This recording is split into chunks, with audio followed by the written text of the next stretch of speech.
Nous allons découvrir dans cette vidéo le repère sphérique. Pour représenter un point dans l'espace, le repère cartésien n'est pas toujours le plus approprié. Par exemple, pour représenter un point sur la surface du globe, on utilise deux angles, la longitude et la latitude. La longitude donne la position est-ouest sur le globe et la latitude la position nord-sud. On peut de la même manière introduire un repère sphérique. Pour cela, on représente ici le point M ainsi que les trois vecteurs de base du repère cartésien EX, EY et EZ. On peut tracer la sphère centrée en O. Elle a pour rayon R. On définit alors dans le prolongement de OM le vecteur ER unitaire. En projetant ce vecteur ER sur le plan EXY, on voit qu'il forme un angle θ avec le vecteur EX. Et le vecteur ER forme aussi un angle φ avec le vecteur EZ.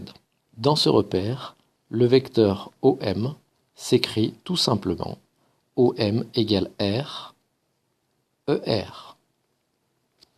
On n'utilise que le vecteur ER pour représenter le point M. Le repère ER, Eθ, Eφ est donc le repère sphérique.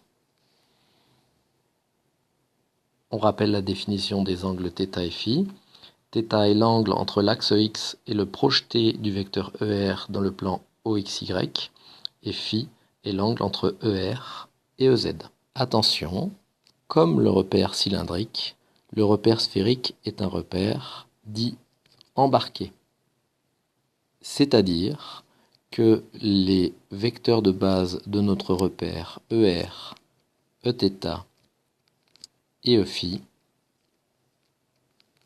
dépendent du point M. Nous avons donc défini le repère sphérique dans lequel on peut exprimer très simplement la position du point M comme étant OM égale RER.